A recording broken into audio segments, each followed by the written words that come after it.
하나님 말씀 신약성경 258쪽입니다. 로마서 14장 17절 말씀. 하나님의 나라는 먹는 것과 마시는 것이 아니요 오직 성령 안에 있는 의와 평강과 희락이라. 아멘.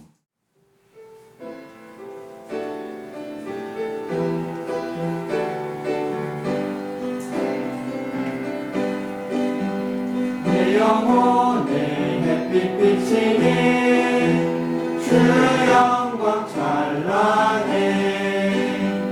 이 세상 어떤 빛보다 이 빛 더 빛나네. 내 영혼에 노래 있으니 주 찬양합니다. 주 귀를 기울이시사 다 듣고 계시네. 주의 영광 빛난 별빛 내게 비춰 주소서.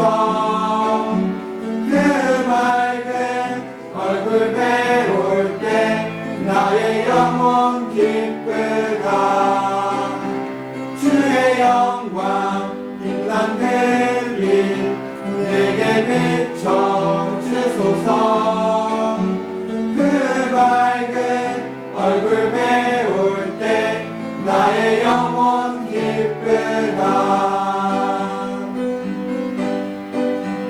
내 영혼의 봄날 되어서 주 함께 하실 때 그 평화 내게 깃들고 주 은혜 꽃피네.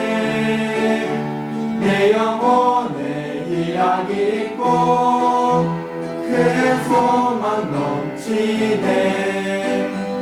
주 예수 복을 주시고 또 내려주시네.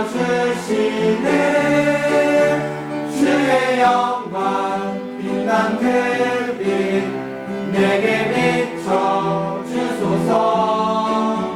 그 맑은 얼굴 배울 때 나의 영혼 기쁘다. 주의 영광 빛난 별빛 내게 비춰 주소서.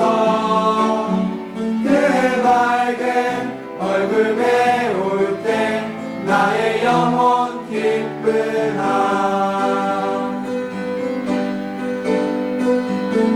기뻐하며 경배하세.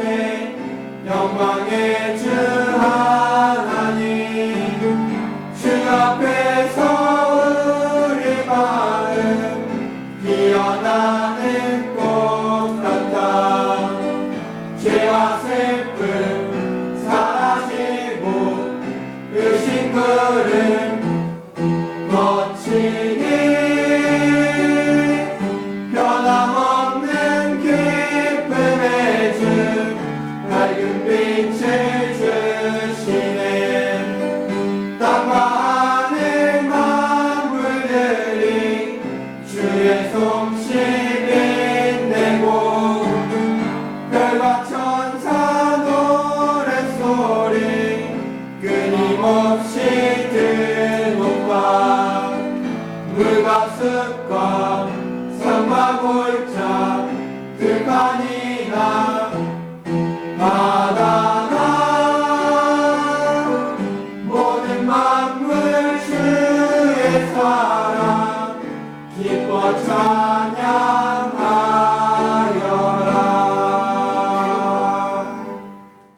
오늘 우리가 생각할 내용과 또 사도가 우리들에게 제시하는 원리가 하나가 있는데 바른 균형을 가지는 것이고 또 우리가 바라봐야 할 부분에 대해서 바른 전망을 가지는 것입니다.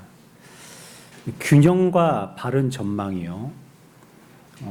부분과 전체에 대한 균형이라고도 얘기할 수가 있겠는데 교회 안에 있는 거의 다른 문제들의 종합해서 그 이유들을 한번 살펴보면 개략적으로는 어떤 문제들이 균형 감각을 잡아야 하는 그 견지에서 실패할 때 문제들이 발생하는 것을 공통적으로 봅니다.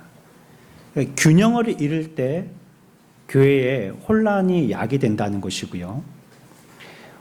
바리새인의 전체적인 문제도 바로 그것이었습니다. 우리가 바리새인들 또 서기관들 또 율법사들 그 사람들에 대한 주님의 말씀을 통한 그들을 보는 시각은 매우 부정적이지만 그럴 수밖에 없는 것은 그들이 한쪽으로 너무 치우쳤기 때문이에요.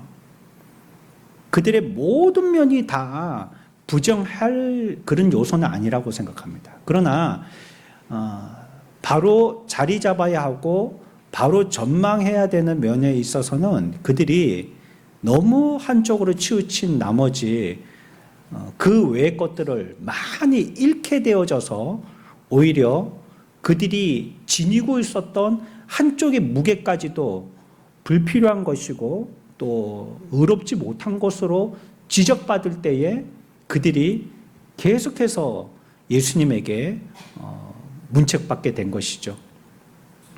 하나님 나라에 대해서 이들만큼 특심이 있는 사람은 정말 없었을 것입니다. 이들은 이 말씀을 지키기 위해서 아주 특별한 열심을 가지고 보통 사람들이 하지 못하는 수고와 노력들을 했던 사람들입니다. 그런 그들의 의지에 대해서는 우리가 높이 사야 되고 인정해야 되겠죠. 하지만 앞에서 말씀드린 대로 그들에게 문제는 무엇이냐면 균형을 잃은 것입니다. 그래서 그들이 참된 왕을 알지 못하고 오히려 배척하고 참된 왕이시지만 그를 십자가에 못 박는 이런 일까지도 자행하게 된 것입니다. 이런 일들이요, 수세기를 걸쳐오면서 교회의 분열의 큰 원인이 되고 말았습니다. 어떤 사안의 상대적인 것만을 중요하게 여기는 것입니다. 여러분, 여러분들이 다 다르지 않습니까? 남녀도 다르고 연세도 다 다르고 고향도 다르고 또 생각하는 것도 다르고 자기가 좋아하는 기호, 식품 이런 것도 다 다르고 다 다르지 않습니까? 근데 우리가 서로의 다름에 대한 좋은 점을 인정하고 그 점을 보기를 노력해야 됩니다. 사람이 시간이 지나고 서로 긴장이 조금씩 풀리면서 안 좋은 점이 자꾸 보이게 되거든요. 안 좋은 점이. 처음에 연애 시절 때는 좋은 것만 보려고 하다가 이제 결혼하고 나니까는 현실에 막다치고 자기의 외면의 가식이 벗겨지니까 이제는 진짜의 참모습이 보여지기 시작한단 말이에요. 그리고는 자꾸 이제는 새롭게 발견되는 것이 좋은 모습이 아니고 안 좋은 모습이 자꾸 발견된단 말이에요. 우리들도 신앙생활 할 때 한 1년 지나면요, 이제는 대충 알게 되잖아요, 서로에 대해서. 그리고 얘기하고 커피 마시고 밥 먹고 같이 일하고 하다 보면 그 사람의 성향에 대해서 대충 파악하게 됩니다.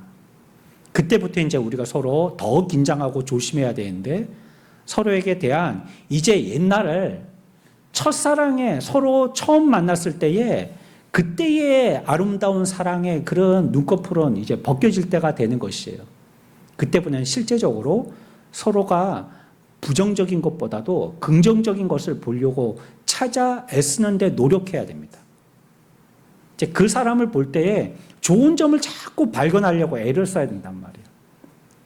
물론 탐탁지 않은 면이 있지만 하나님이 그 사람을 우리 교회에서 함께 예배하고 나와 함께 이 부서에서 일하게 하고 같은 바나바회가 되게 하고 아니면 같이 교사가 되어서 이 일을 하게 하시는 데는 하나님이 부정적인 요소를 서로 보면서 그 부정적인 요소를 들추어서 일하라고 그 사람을 보내주신 건 절대 아니거든요.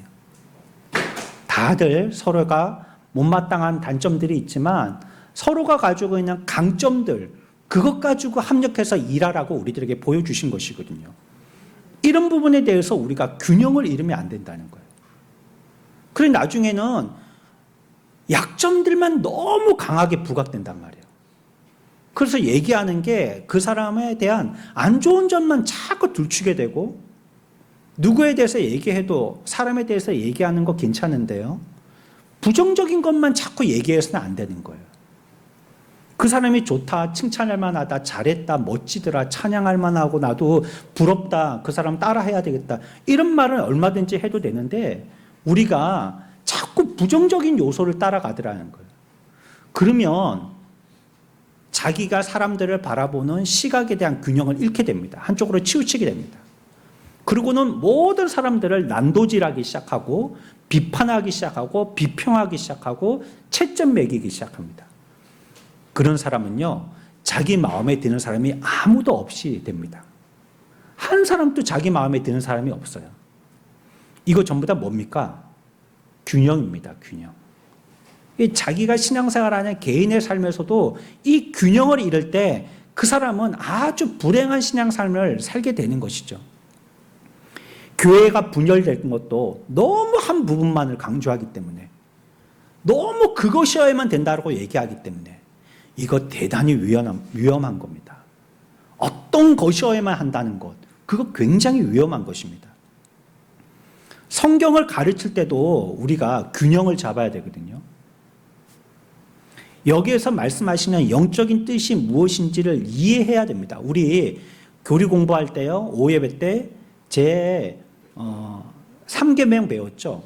여호와의 이름을 망령되이 일컫지 말라는 말이 하나님 보고 욕하지 말라는 말도 되지만, 하나님의 말씀의 진리를 제대로 알지 못하고 전하는 것도 망령되게 일컫는 겁니다. 그러니까 자기의 생각나는 대로 하나님의 말씀을 읽고, 아, 이런 게 아니겠나 하고 추측하고 얘기하는 거, 그거 하나님의 말씀을 망령되게 일컫는 겁니다. 그렇기 때문에 그렇지 않도록 하기 위해서 하나님의 말씀의 계명이 무엇인지를 보통 잘 알고 이해하고 전하고 나누도록 하기 위해서 개혁주의 교회에서는요, 정규 신학 과정을 수료한 사람만 설교하게 했습니다. 그래서 옛날부터도 전도사, 그리고는 전도사도 설교를 마음대로 못했단 말이에요. 뭐쯤 돼야 되냐? 강도사가 되면 그때부터 이제 설교를 자유롭게 하게 했단 말이에요. 강도, 도를 전한다는 거죠. 그때부터 설교권이 주어지는 겁니다. 전도사 때에는 그냥 뭐 이런 거 부서 돕고, 또 뭐 기도회 정도 인도하고, 뭐 자기 부서에서 공과 공부 같이 가르치고 얘기하고, 이 정도는 되지만 그 사람이 아직 충분하게 성경을 균형 잡히게 이해했다라고 아직 인정하지 못하는 거예요. 아직 수련의 과정 가운데 있으니까. 오늘 우리가 읽었던 이 본문을 통하여서 우리가 몇 가지 원리를 발견해야 되는데, 여기에 금방 말씀드린 이 균형에 대한 원리를 몇 가지 먼저 말씀드려야 합니다. 먼저는 무엇이냐면, 진리의 한 부분은 전체와의 관계에서 중요하다는 거예요. 진리가 어떤 한 부분이 있는데, 그 부분은 이거는 이제 두 번째 원리와도 직접적인 연관이 있는데, 그 한 부분은 전체와 관련돼야 된다는 거고, 그 전체와 관련돼서 중요하다는 것입니다. 고린도전서 12장에 바울이 교회를 얘기할 때에 그리스도의 몸을 상기시키면서 우리는 그 몸의 지체들이다라고 말하려고 하고 있습니다. 교회가 각 몸의 지체와 같다라고 설명하고 있다는 것이에요. 어떤 한 부분을 따로 떼어서 사람이라고 얘기할 수 없다는 거예요. 손이 이렇게 예쁘신 분들이 있잖아요. 이렇게 뭐 악수를 하든지 글을 갖다가 쓸 때 보면 손이 예쁜 분들이 있단 말이에요. 이 손이 우리의 몸에 지체에 붙어 있으니까 예쁩니다. 만약에요, 아침에 끔찍한 말을 해서 죄송하지만 손을 딱 뗐어요. 그래가지고 손을 갖다가 달랑달랑 들고 다녀요, 따로. 그 손이 예쁠까요? 그 하나로서는 전체를 같이 조화를 이루지 못하기 때문에 그거는 그냥 끔찍한 흉물이에요. 그냥 예쁘지 못해요. 근데 하나가 예쁘기 위해서는요, 전체와 관계됐을 때 한 개인은 전체 교회와 같이 연합되어질 때 예쁘다는 걸 얘기하고 있어요. 그 자체만으로 생각해서는 결코 안 됩니다. 어떤 진리라 할지라도 그 진리를 한 가지만으로 생각해서는 안 된다는 거예요. 항상 전체의 관계 속에서 생각해야 된다는 거예요. 뭐 개인도 마찬가지고요. 우리 한 사람 한 사람도 전체에서 어떤 분도요, 교회에 들어와서 그 사람이 신앙생활을 함께 할 때 공동체, 함께 예배 드리는 예배 공동체가 됐을 때 그 사람 가운데 불필요한 사람은 아무도 없습니다. 그 사람이 나름대로 해야 될 몫이, 자기 몫이 반드시 있어요. 그러니까 우리 전체라는 예배 공동체 가운데 그 사람은 어떤 한 사람, 한 개인으로서 분명히 자기 몫을 하고 있는 거거든요. 그렇게 중요한 것이고, 성경에서의 진리도 어떤 한 부분만을 중요하다라고 얘기하지만 그 부분의 중요함은 전체의 성경에 관계할 때 중요한 것입니다.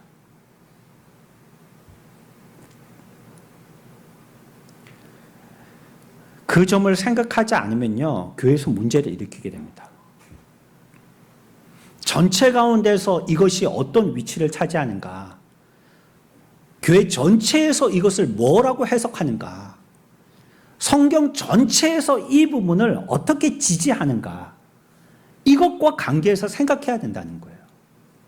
두 번째 원리는요, 첫 번째 원리와 관계된 것이라고 말씀드렸는데, 각 개별적인 부분들을요, 절대 따로 떼면 안 됩니다. 하나하나를 개별적으로 떼어서는 안 돼요. 팔을 사람이라고 하든지, 목만 사람이라든지, 뭐 우리 위만 사람이라든지, 발가락만 사람이라고 하지 않는다는 거예요. 그 지체들은 몸에 붙어 있을 때 사람이라고 하는 거예요. 통칭해서. 그 부분만 사람이라고 얘기하지 않는단 말이에요. 우리가 교리를 중요하고 교리 공부를 여러분들에게 강조하면서 오후 예배 때도 교리 공부하고 우리 교회에 있는 성경 공부반 가운데에서도 교리반이 있습니다. 그리고 지금 또 우리 목자들하고는 그 하이델베르그 교리 문답을 하고 있고요. 교리 공부하고 있습니다. 그러나 교리라 할지라도 한 가지만 떼어서는요, 그것만을 그 자체로만 생각하게 되면 잘못될 수 있습니다. 그래서 교리를 공부하려면 다 해야 됩니다. 뭐 신론만 했다, 내가 신론에 대해서는 내가 막 득도했다, 그래갖고 되는 게 아니에요. 모든 교리에 대해서 다 알아야 되는 거예요. 뭐 득도까지는 아니더라도 다 알아야 되는 것이에요.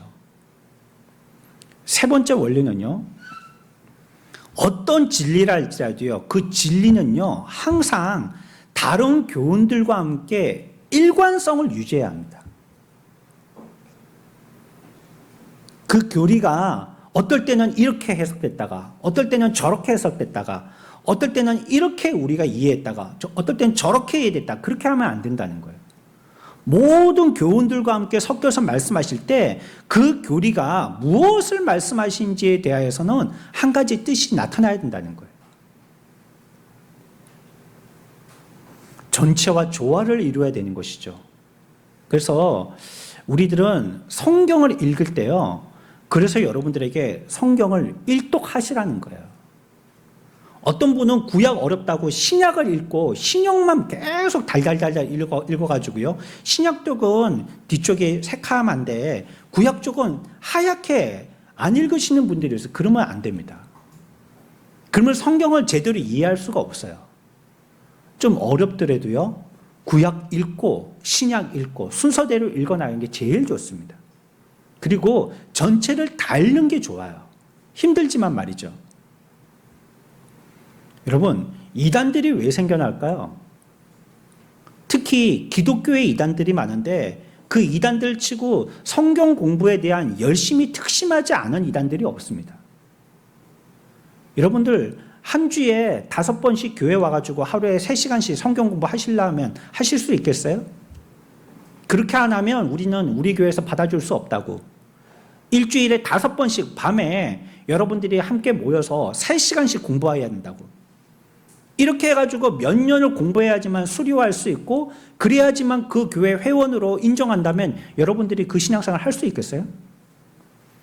하는 사람들이 있단 말이에요. 그 사람들이 이단자들이거든요. 그렇게들 열심히 합니다.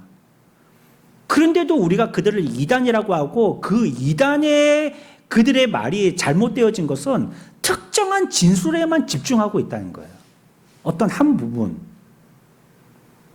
우리가 뭐 잘 알고 있듯이 신천지의 14만 4천이라는 것도 거기에만 집중하고 있다는 거예요. 그 숫자에만 집중하고 있죠. 신천지에 파악된 그들의 전 교인 수가 25만 명이 넘거든요. 그럼 14만 4천이 넘었잖아요. 그럼 나머지는 어떻게 뒤차 타고 가야 되는 건가? 그 교리가 서로 부딪히는데도 불구하고 그들은 그 교리를 계속 주창한단 말이에요. 그들을 이단이라고 하는 것은 그런 것입니다. 다른 교인들과 어떤 특정 교훈의 일관성을 유지해야 되는데 그런 조화가 없다는 거예요. 그 이단들은. 결국은 우리가 이단들을 겁내서 하긴 하지만요, 그들이 신학의 문제를 갖고 나와서 종통 신학자들이 한번 하나님의 말씀을 가지고 토론해보자 할 때 그들을 잘 안 나오는데, 왜냐하면 그 진리의 논리들이 어떤 부분에 가서 막혀버리기 때문에 그래요. 조화 있게 그들은 이해하지 않거든요. 그래서 난 몰라, 몰라 이렇게 하고 자기들 말만 주장하기 때문에.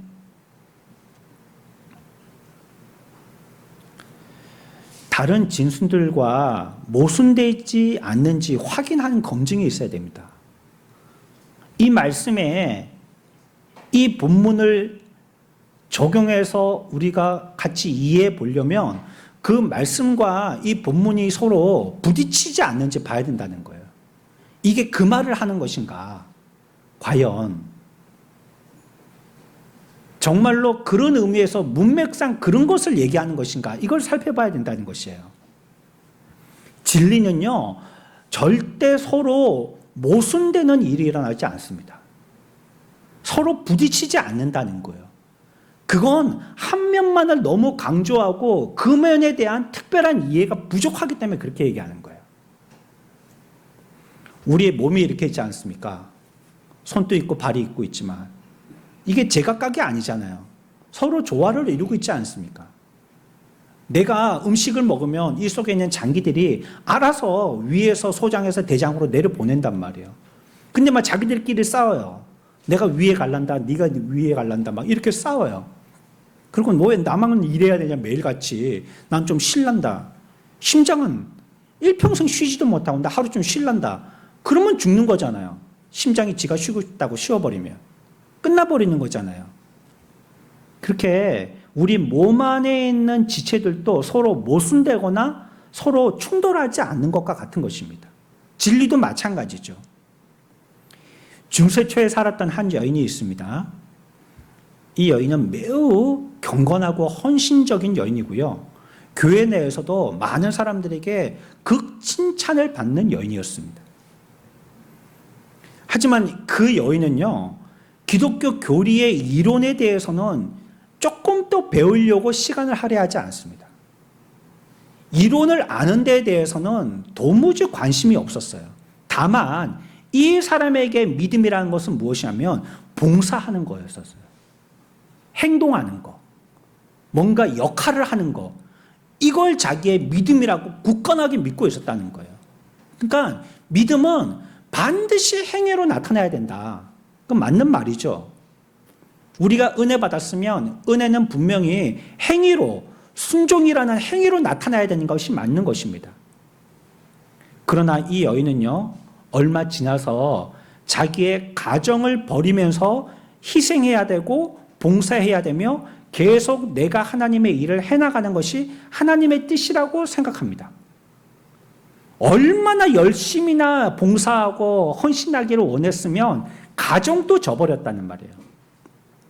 그러면 헌신과 봉사라는 차원에서 보면 대단한 사람이죠.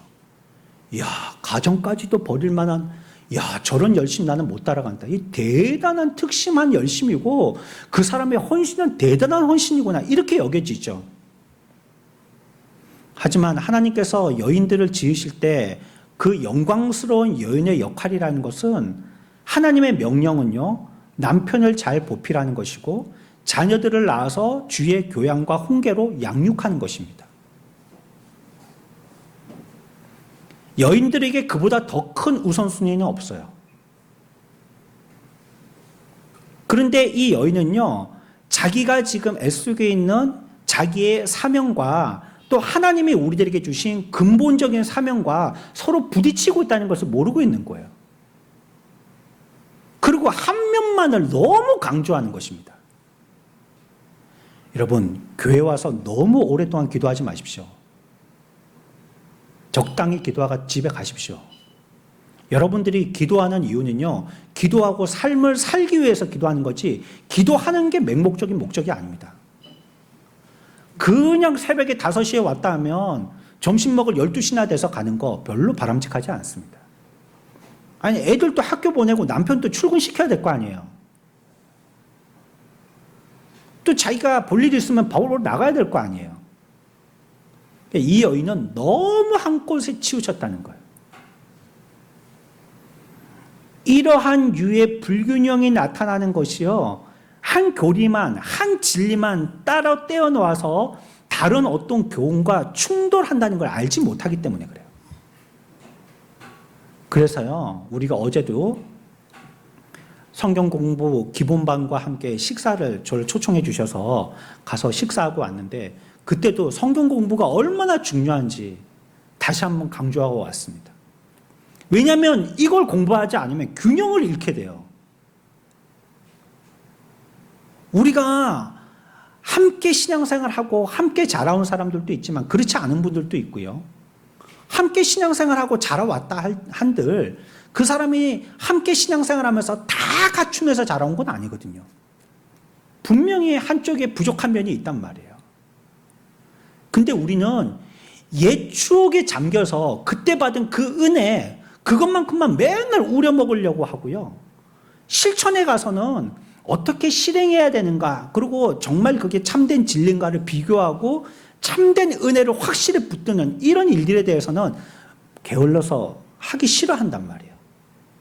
아, 내가 이 나이 먹어서 무슨 공부를 하고, 또 내가 다 배운 건데 뭘 또 공부하고, 내가 그거 안 배우다 안다라고 하고 공부에 대해서 부정한단 말이에요.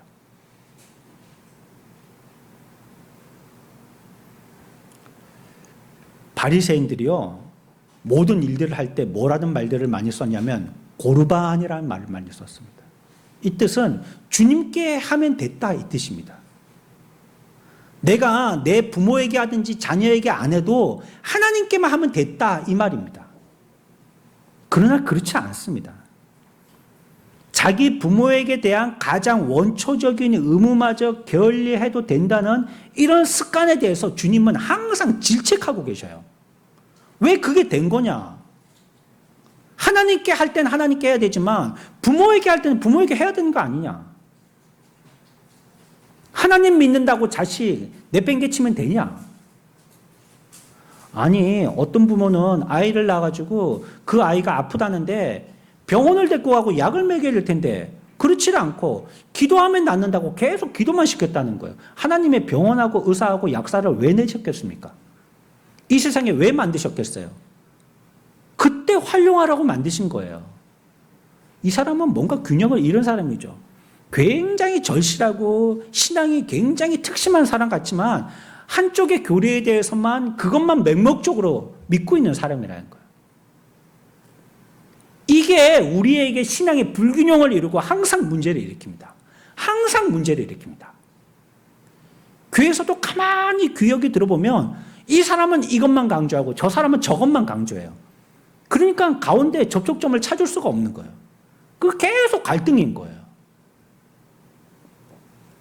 네 번째 원리는요, 한 부분을 중요하게 여기지만 그 한 부분의 중요하게 여김에 대해서 그걸 너무 중심에 두면 안 된다는 거예요. 각 부분들은요, 각 부분의 자리가 있습니다. 위장이요, 우리의 입 밖으로 나오면 안 된다고요. 자기 자리에 숨어 있어야 된다고요. 췌장이요, 제일 안 보이고요.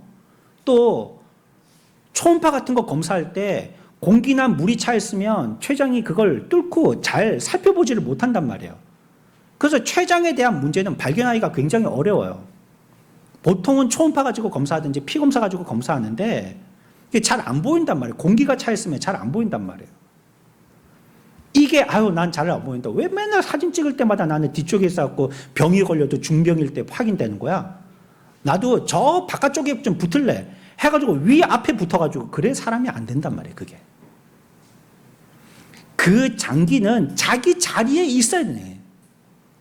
그 자리에 있어야 된다는 거예요. 그것이 결코 중심에 오면 안 됩니다. 있는 자리에 있어야지 제 위치에 제 역할을 하는 것이지 자기가 중심에 있고 싶다고 중심에 가버리면 안 된다는 거예요. 너무 한 부분이 강조되거나 집중되면요, 하나님께 드려야 할 우리의 영광이 감소되게 돼요. 그게 제 위치에 있을 때 어우러져서 하나님께 바른 영광이 되는 것이죠. 이게 우리가 먼저 본문을 생각하기 전에 우리가 기억해야 될 원리입니다. 부분과 전체의 조화 말이죠. 너무 부분이 강조되어서는 안 된다. 왜 이 말씀을 드리냐면 오늘 우리가 생각할 주제는요, 처음에 시작하는 것과 같이 하나님 나라에 대한 얘기입니다. 하나님 나라는 우리 17절 같이 한번 읽어볼까요? 한 절입니다. 17절 함께 했습니다. 시작.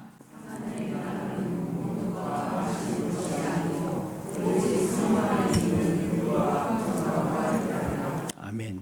우리가 감사 생활이나 기쁨의 생활들이 되지 못하는 이유를 한 가지 발견해 보려고 하는데요. 그 가운데 하나가 이 하나님 나라라는 주제에 대해서요, 전체와 같이 균형을 이루어서 생각해야 되는데 우리의 삶은 그렇지 못한 면이 있는 우리의 자신을 먼저 살펴봐야 되겠어요.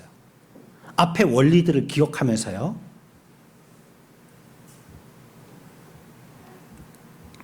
우리는요, 자신이 속해 있고 자신이 알고 있는 것들만 진리로 여기면 위험에 처해질 수 있습니다. 그것만이 진리라고 주장하면 위험에 빠질 수 있어요. 벼는 익을수록 고개를 숙인다고 우리가 자꾸 알아가면 알아갈수록 그 사람에게 공통적으로 나타나는 고백은 뭐냐면 나는 모르겠다입니다. 예전에도 몇 번 말씀드렸지만 제가 신학교 다닐 때 아직도 그 목사님이 기억이 남는데 그 목사님은 막 70, 80이 먹으신 목사님인데 아침에 일어나서 점심 먹을 때까지, 점심에 일어나서 특별한 일이 없으면 저녁 먹을 때까지 계속 책상에 앉아서 뭐 하시냐면 성경만 읽으세요. 성경만. 그 시험을 칠 때도 백지를 그냥 나눠줘요. 그래서 몇 장 몇 절 쉘프 하나 쓰고 여기에 대해서 주해해보라는 거예요. 괜히 어디서 책 보고 와가지고 지 머리에서 짜낸 거 가지고 그거 설교 쓰잖아요. 무조건 빵점입니다. 그 사람. 뭐 신학적인 용어를 쓰고 거창한 예화를 들고 아무리 멋진 미사오고를 갖다 붙여도 빵점입니다. 성경은 성경대로 해석해라는 거예요. 그래, 그분의 고백은 뭐냐면 내가 성경을 지금 100독 이상을 읽었지만 여전히 나는 큰 태산에 끝자락을 손가락으로 깔짝깔짝 하는 것밖에 모른다. 이렇게 고백했어요.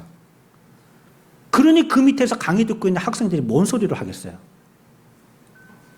100독 이상 읽은 분이 성경을 알기를 갖다가 끝자락에 손가락으로 깔짝깔짝 하는 것뿐이 모른다고 하는데 그것조차도 이제 배우려고 시작하는 신학도들이 뭔 소리를 하겠어요. 우리가 알고 있는 어떤 지식이 있는데요, 그 보편성만을 강조하지만 그것이 전체의 진리 다다라고 얘기하는 건 굉장히 위험하다는 거예요. 우리들은요, 나와 관계되면 그거 굉장히 편애하게 되거든요. 내가 거기에 소속되게 되면 거기 편들게 된단 말이에요. 여러분들이 만약에 집에 가서 옆집 아저씨하고 우리 아버지하고 싸우는데 누구 편들 거예요? 예? 나갔다 들어왔는데 옆집 아저씨하고 우리 아버지하고 막 싸우고 있어요. 그러면 누구 편들 거예요? 그러면 안 된다는 거예요, 성경은. 옳은 편을 들으라는 거예요. 무조건 우리 아버지 편 들 게 아니라. 누가 옳은지 그 편을 들어야 될 거 아니에요? 안 그러면 똑같이 잘못된 사람이 되고 마는데? 우리 아버지가 잘못된 얘기를 했어요, 만약에. 그러면 아버지를 말려야죠. 그러시면 안 된다고. 우리는 본성적으로 그렇단 말이에요. 팔이 안으로 굽는다고 자꾸 나와 관계된 거, 그게 맞고 그게 옳고 그게 다다라고 생각한단 말이에요. 자꾸. 그러다 보니까 참된 진리도 자꾸 왜곡되는 겁니다. 신앙도요, 이론적인 기독교, 지성적인 것만을 기독교로 믿고요, 삶의 열매가 없고 메마르고 냉랭한 상태가 되어서는 안 됩니다. 너무 이론적인 사람이 되어서는 안 된다는 거예요. 그렇지만 또 마음만 너무 강조하는 것도 잘못이죠. 마음 가는 대로, 흥겨운 대로, 기쁨이 있는 대로, 즐거움이 있는 대로 그렇게 신앙생활을 해야 된다라고 얘기하는 것도 잘못이라는 것입니다. 더 이상 배우고 싶어 하지 않고 책을 읽지 않고 기분 좋은 느낌과 행복하게 만들어주는 것과 칭찬받고 사람들 앞에서 주목받고 인기 얻기만을 원하는 것을 신앙으로 생각하는 것도 매우 위험한 거라는 거예요. 그것도. 그러니까 이론이 없이 우리가 사람들과 함께 얘기하게 될 때에 나는 뭘 가지고 지지해서 그걸 얘기하겠어요. 나는 이론이 없는데. 자기가 바라보는 전망의 소망에 대해서 바른 이해를 갖고 있지 못한 사람이 당신이 어째서 그런 열심을 갖고 있냐를 설명해 보라고 할 때 그런 소망이 없는 사람이 뭘 얘기할 수 있겠어요? 누차 말씀드리지만 우리가 알지 못하면 어떻게 믿겠습니까? 내가 믿는다 하는데 무턱대고 믿는데 그래 그 믿는 내용이 뭐냐고 물어보면 아이고만 나 몰라 그냥 하여튼 나는 열심히 믿을 거야. 아니 그래 뭘 믿느냔 말이에요. 뭘. 어떤 걸 믿느냔 말이에요. 그래서 저와 여러분들에게 신앙 고백이라는 건 매우 중요한 겁니다. 그게 여러분들이 믿는 주제입니다. 신앙 고백. 내가 신앙을 고백하고 있는 거 그건 믿고 있는 겁니다. 그래서 우리가 예배 전에 항상 신앙 고백으로 뭐 합니까? 신앙 고백 뭐 합니까 여러분? 사도신경 하지 않습니까? 그게 우리의 신앙의 고백이에요. 그 신앙 고백 사도신경대로 살지 않은 사람은 믿음으로 살지 않는 사람입니다. 내가 그걸 고백했잖아요. 내 신앙이라고 그게. 사도신경이 내 신앙이라고 고백했잖아요. 그러면 그렇게 사는 겁니다. 그 안에 있는 내용을 100% 믿는 거예요. 그게 신앙 고백이죠.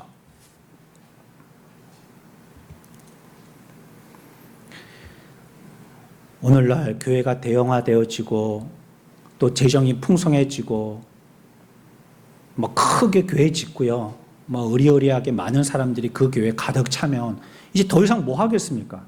돈은 매주 몇 억씩 들어오는데 헌금이. 그거 뭐 하겠어요? 그러다 보니까 이제는 우리를 서로 돌아본다고 얘기하면서 오락을 즐기기 시작하는 거예요. 세상 방식이 교회 안으로 들어와서 진리를 천박한 수준으로 낮춰버립니다. 어떤 사람들은 행동주의자들이 있습니다.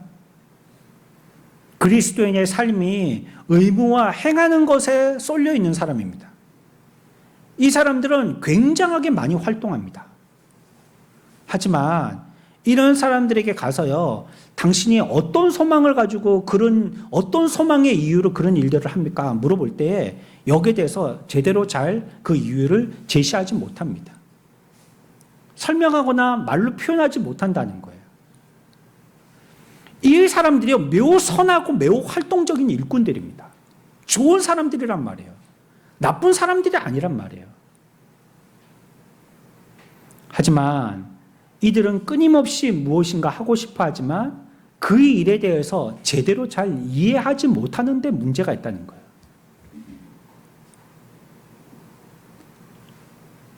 그래서 교회에서도 자꾸 삐걱거리지 않습니까? 저분이 우리 교회에 오셨는데 우리 교회에 정착시키려면 뭘 한 자리 맡겨야 되지 않겠냐는 거예요. 우리가 그분의 신앙을 몰라요. 요번에 처음 본 분이에요.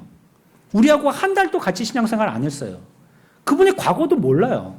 어떤 믿음의 삶을 살아왔는지 무슨 성경 공부를 했는지 이전 교회에서 뭘 배웠는지 모른단 말이에요. 그런데 그냥 우리 교회 회원으로서 정착시키기 위해서 그냥 한 자리 줘야 되지 않겠냐는 거예요.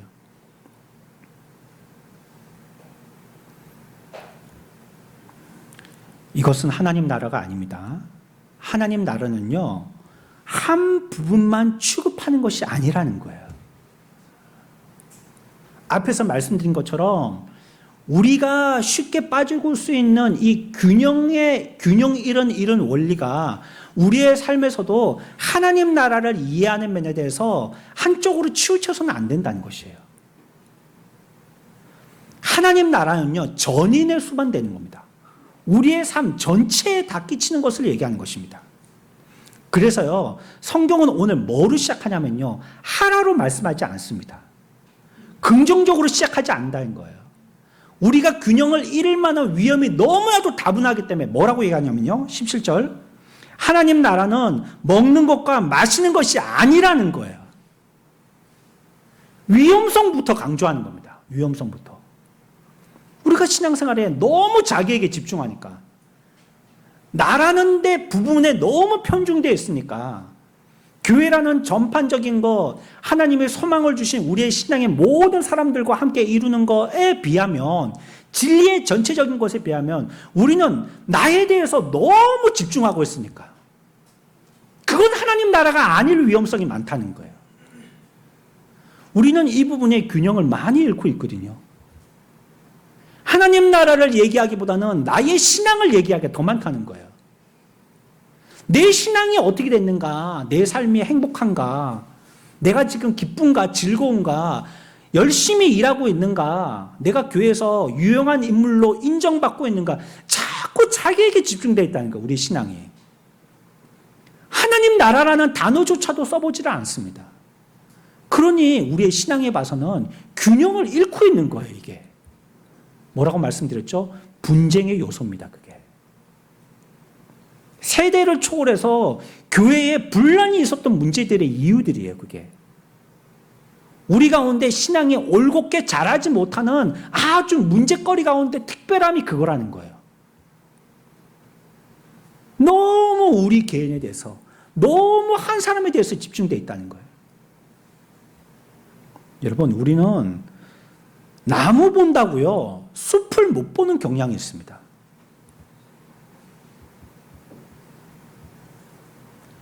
율법 전체의 목적을 놓치는 것은요, 너무 우리가 사소한 문제에 관심을 가지기 때문이에요. 하나님 나라라는 관념이 아니고요, 그 일, 그거 본단 말이에요, 그 일만. 바울은 뭘 얘기하냐면요, 다시 중심으로 돌아가야 된다는 거예요.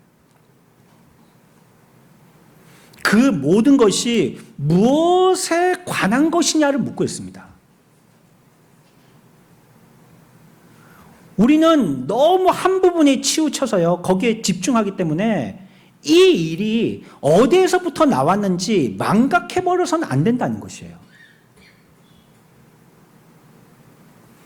교회에서 여러 가지 전통들을 바꿀 수 있습니다. 전통입니다, 전통. 내려오는 관례 같은 거요. 전통을 바꿀 수 있습니다. 그런데 바꾸기 전에 잠시 멈추어서요, 이 전통이 발견하게 시작되어진 것이 무슨 연유인지부터 확인해야 합니다. 저는 군대 가서요, 처음에 이병으로 들어갔을 때 후견인이 있어요. 바로 맞선님이죠. 이 사람이 어디까지인지 따라가는 거예요. 어디까지 따라오냐면 화장실까지 따라옵니다. 정말로. 요즘 또 그런지는 모르겠지만. 문을 닫고 안에서 용변 보고 있으면요, 밖에서요 기다리고 있어요. 문 이렇게 기대가지고. 나올 게 제대로 나오겠습니까? 안 그래도 이등병으로 막 긴장하고 여기가 낯설고 생소한데, 밥 먹을 때도 같이 가고요, 근무소로 갈 때는 말할 것도 없이 이등병 혼자 절대 안 보냅니다. 어디 가든지 항상 같이 다닙니다. 그게 너무 부담이 되는 거예요. 왜 저럴까? 왜 이렇게 따라다니는 거? 나도 좀 자유가 필요한데. 남자들은 개인 시간이 필요하다잖아요. 여자분들, 남자들이요, 개인 시간이 필요합니다. 좀 자유를 주십시오. 예? 방에 문 닫고 뭘 하든지 좀 냅두십시오. 그냥 가만히. 예? 자꾸 뭐 해라 이래라 하면 그 깨진단 말이에요. 그거 자꾸 스트레스 받는단 말이에요. 나중에 묻니다, 물어. 예? 남자들도 개인 시간이 필요한 것처럼 군대 가서도 나 좀 개인 시간이 갖고 싶은데 좀 생각을 하든지 하다 못해. 먼 산을 보든지 하고 싶은데 절대 1초도 그런 시간을 안 준단 말이에요. 제가 왜 그럴까 곰곰이 생각하다가 깨달은 것이 있습니다. 이등병 때는요, 낯설고 적응하기가 힘드니까 뭔 짓을 할지 모른단 말이에요, 이등병 때는. 이등병들의 머리에는 무슨 생각이 가득하겠습니까? 예? 여러분 뭐라고 생각하세요? 야, 국가에 충성해야지. 내가 간첩 잡고 헬기 타고 집에 가야지. 이 생각할까요? 이등병들의 머리에는 뭐가 가득 차 있을까요? 집 생각입니다. 엄마 얼굴. 그러니까 혼자 내뒀다가는 뭔 짓을 할지 모른단 말이에요. 진짜 그런 일들이 일어나기도 하고. 그러니까 혼자 내두면 안 되는 거예요. 그리고 어디가 어딘지 압니까? 이등병들이. 그건 뭐 한 1개월 정도 계속 왔다 갔다 해보면 막사도 있겠지만 어디가 어딘지 모른단 말이에요. 누가 고참이고 누가 쫄따구인지 모른단 말이에요. 그러니까 일일이 다 가르쳐줘야 돼요. 하나하나씩. 군가도 다 가르쳐줘야 돼요. 무게에 대한 재원도 다 가르쳐줘야 돼요. 다 가르쳐줘야 돼요. 그러니까 항상 후견인이 따라다니면서 그 사람을 돕고 지켜주는 겁니다. 아, 그래서 있는 거구나. 육군 교본에 있는 게 아니고 제가 그냥 깨달은 겁니다. 제가. 그렇지 않겠나. 긍정적으로 생각해보자. 그게 깨달은 겁니다. 그래서 이제 제가 1병 때 2등병들한테 그렇게 설명했죠. 왜 이렇게 네 그림자처럼 따라다니냐면 그래서 있는 거다. 저도 잘 이해가 안 되지만, 납득이 안 되지만 그렇게 이해해 보려고 애썼기 때문이죠. 어디에서부터 시작되는지를 알아야 된다는 거예요. 그 출발점이 어딘지를 알아야 된다는 것입니다.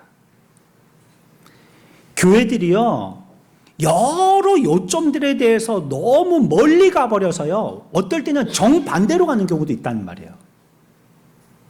그 시작이 어디에서 시작되는지를 알지 못한 채 그냥 한 요점에 대한 중요성만을 강조하다 보니까 성경의 원리의 원점에서 시작하는 데서부터 너무 멀리 갔다는 거예요. 그거는 그렇게 이해하고 그렇게 해석할 게, 그렇게 적용할 게 아니라는 말이에요.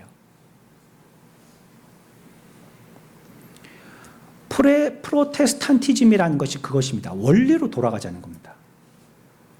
원개혁의 의미가 무엇인지를 찾아보자는 거예요. 개혁주의는 그래서 끊임없이 개혁돼야 되거든요. 한번 우리가 1715년에 교회개혁이 일어났다고 그걸로 끝나고 지금까지는 그냥 거기서 내려오는 녹을 우리가 먹기만 하면 되는 게 아니고, 그때부터 시작되어진 개혁은 우리 가운데 끊임없이 발휘되어야 된다는 것을 얘기하는 것입니다. 그게 프로테스탄티즘입니다. 끊임없이 개혁돼야 된다는 거예요. 우리는 항상 가던 길을 멈추고요, 중심, 기원, 원천, 원리의 근거를 자신에게 끊임없이 상기시켜야 합니다. 왜 그렇게 하게 했는지 말이죠. 그 의미가 무엇인지 말이죠. 그래서 우리가 생각하는 모든 것이 그것과 서로 연관되도록 해야 합니다. 오늘 본문은 하나님 나라가 무엇인가에 대해서 얘기하고 있죠. 먹고 마시는 것이 아니라고 했는데, 그럼 뭐가 하나님 나라입니까? 성경의 위대한 주제는요, 하나님 나라라는 얘기입니다. 성경에서 얘기하려고 하는 것은 하나님 나라에 대해서 얘기하고 싶어요. 하나님이 세상을 만드시고 남자와 여자를 두셨습니다. 하나님과 교제하기를 바라셨죠. 그러나 우리는 죄짓게 되어지고요, 우리에게는 모든 고통이 찾아오게 되었습니다. 그것은 우리가 배반하고 불순종하는 사실로부터 기인한 것입니다. 그래서 성경에서 얘기하고 있는 주제는 원래의 우리가 회복해야 하는 하나님 나라로 다시 회복돼야 된다는 걸 얘기하는 겁니다. 처음에 만들어졌던 그때와 같은 그 시기로 다시 회복돼야 되는, 그게 성경이거든요. 그게 성경의 얘기거든요. 우리는 주관적인 견해에 너무 지나치게 관심을 갖죠.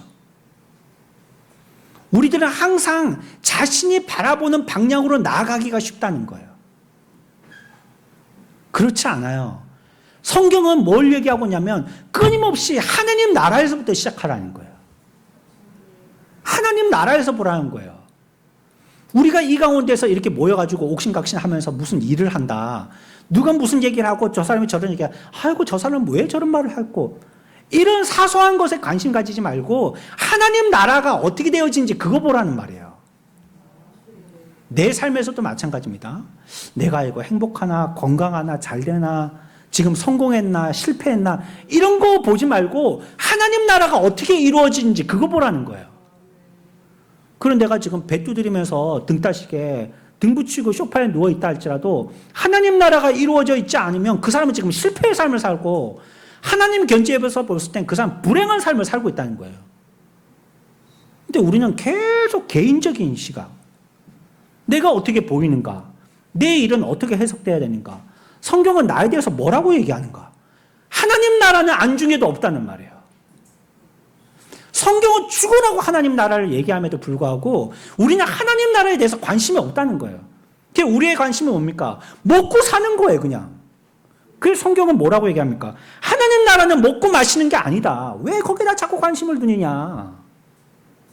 왜 그거 갖고 자꾸 관심을 두느냐? 먹는 거 많으면 감사하고 먹을 거 없으면 불행하다라고 얘기하고, 감사는 어떤 것이 주어졌을 때 감사하는 것이 아니고 주어졌던 것을 보고 감사하는 거예요. 그게 감사잖아요. 그런데 끊임없이 뭘 달라는 거예요, 하나님 앞에. 준 거는 헤아려보지도 않고. 그러니까 우리의 신앙생활이라는 것이 하나님이 우리들에게 주시는 중심 주제의 균형을 맞춘 데 대해서 너무 한쪽으로 치우쳤다는 겁니다.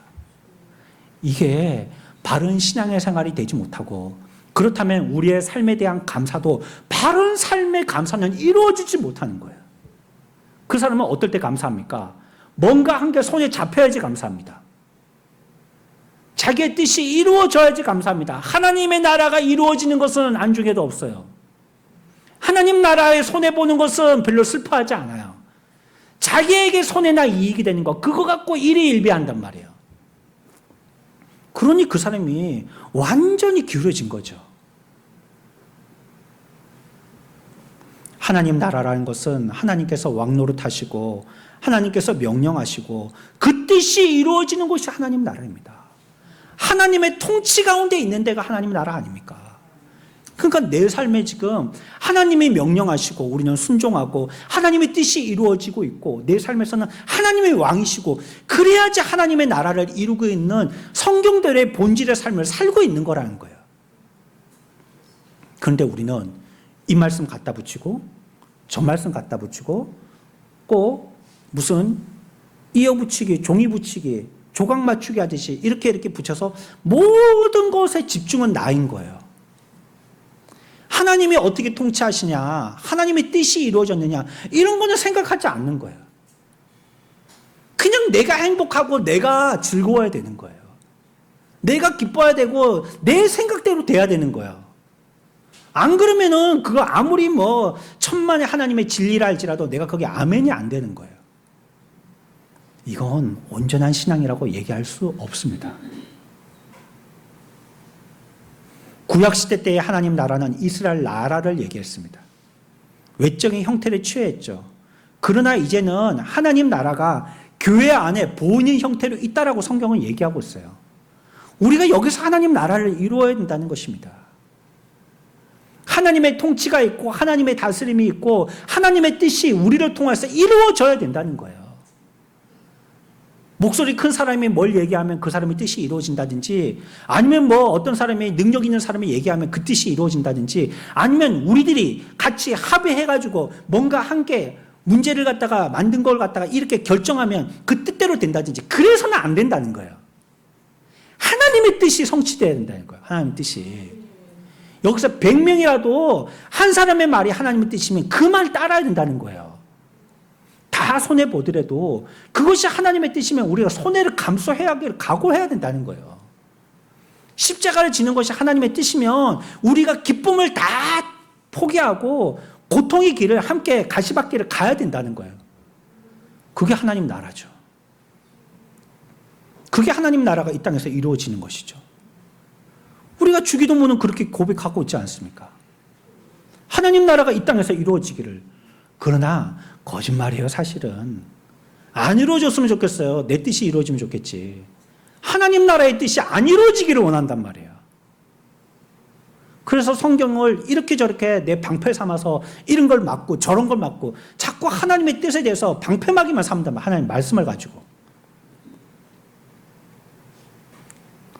그러나 하나님 나라가 훨씬 더 귀하고 영광스러운 모습으로 보일 때가 있는데, 그때는 하나님의 다시 오실 때라고 얘기합니다.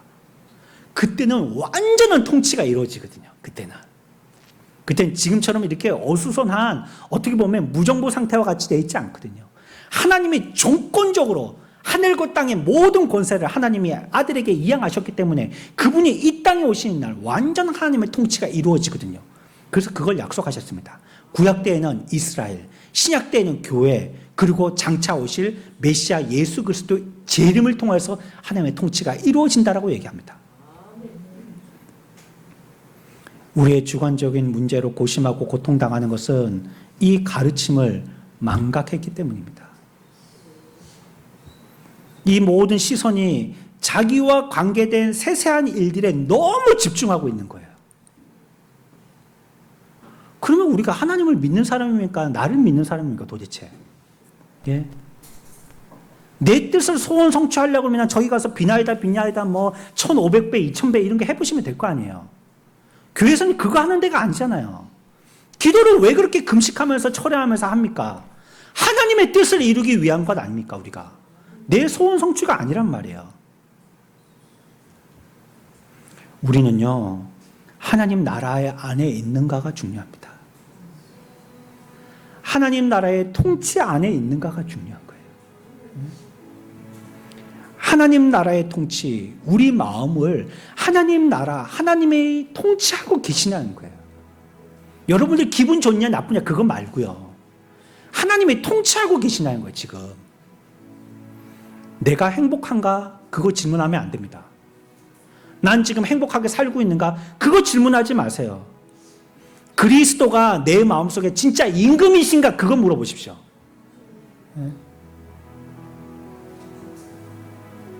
내가 뽑은 대통령에만 눈독 들을 게 아니라 우리를 구원하신 참된 구주가 내 마음의 대통령인가? 그건 물어보시란 말이에요.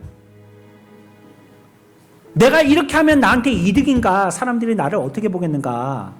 사람들한테 나는 어떻게 보여야 하겠는가? 이런 거 생각하지 말고 하나님의 통치는 무엇을 뜻하시는가? 그걸 생각해 보라는 거예요.